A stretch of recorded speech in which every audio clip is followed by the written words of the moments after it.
Bonjour tout le monde, j'espère que vous allez bien. On se retrouve aujourd'hui dans une nouvelle vidéo spéciale cartes pour les fêtes de fin d'année, rapide et facile à faire. Et avec quasiment peu de matériel, si ouais, on peut dire ça comme ça. Pour cette carte, c'est vraiment très simple. Je vais utiliser la planche au tampon qui s'appelle je ne sais plus comment. Enfin bref, c'est la planche au tampon qui est avec la collection Cozy Xmas d'Artemio. J'ai coupé mes sonneries, je suis désolée. J'oublie à chaque fois, il faut le temps que ça revienne. Donc on va utiliser tout simplement cette planche de tampon. Je vais vous proposer plusieurs versions, mais vous allez voir, c'est quelque chose qui est très simple à faire. Vous avez besoin de petites bases de cartes pour le faire. Donc moi j'ai pris du papier blanc, mais c'est pareil, vous pouvez prendre n'importe quelle couleur, peu importe.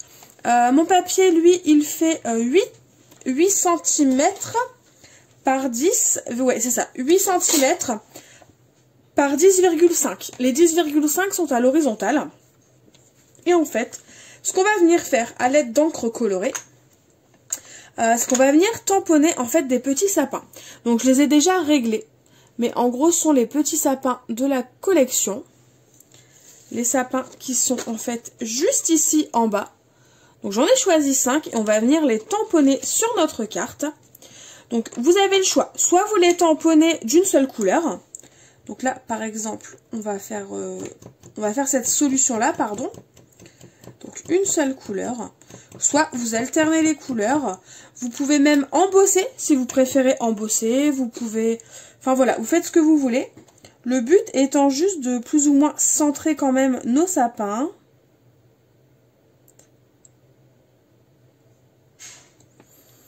Voilà, on tamponne. Pour le bruit, je suis désolée, c'est Monsieur Oslo qui s'amuse en derrière. Voilà.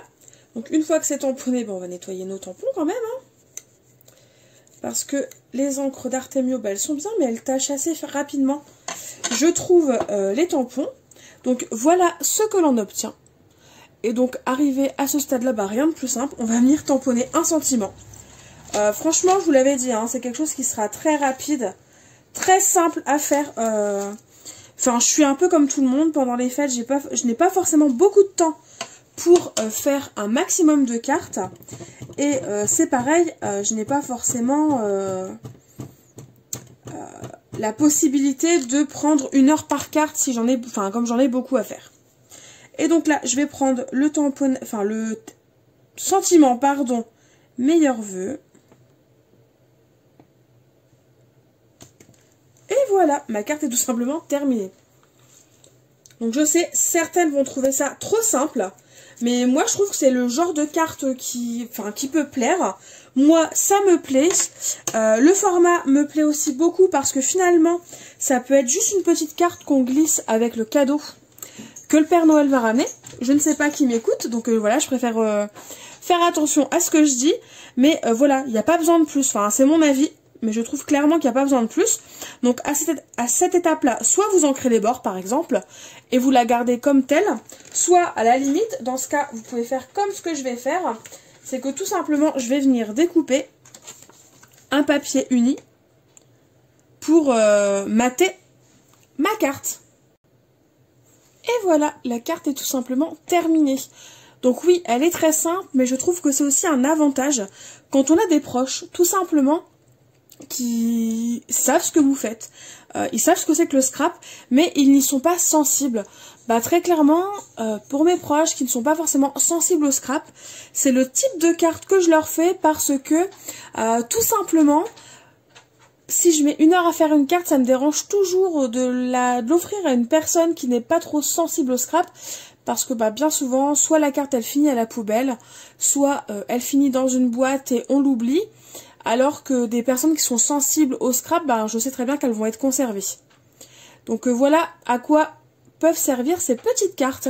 Du coup, je vais vous faire d'autres petites versions avec d'autres couleurs et on se retrouve après pour vous montrer tout simplement les possibilités qui sont possibles avec ce type de carte. Une nouvelle fois, j'ai fait 4 versions. Donc la première que vous avez vue tout à l'heure, qui est plutôt sympa je trouve. La seconde, j'ai en fait alterné les couleurs d'encre. Ça apporte un petit quelque chose, enfin voilà, j'aime bien. Et ensuite, donc les deux dernières qui sont plus ou moins similaires, la petite différence c'est qu'en fait j'ai maté plutôt avec du papier pailleté.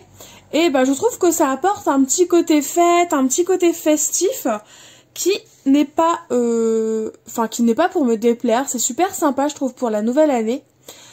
Vraiment pour les fêtes de fin d'année c'est hyper chouette. Donc voilà pour ces 4 petites cartes qui, comme vous pouvez le voir, sont très rapides à faire. Il n'y a rien de compliqué, mais je tenais à les faire parce que des fois, c'est bien aussi de montrer des choses simples qui peuvent être rapides à faire et qui sont pour autant tout aussi sympas, je trouve, qu'une carte aussi, qu'une carte qui peut être sophistiquée. Pardon, j'ai du mal à parler. Là, il est à peu près 22 h, hein, donc vous m'excuserez un petit peu.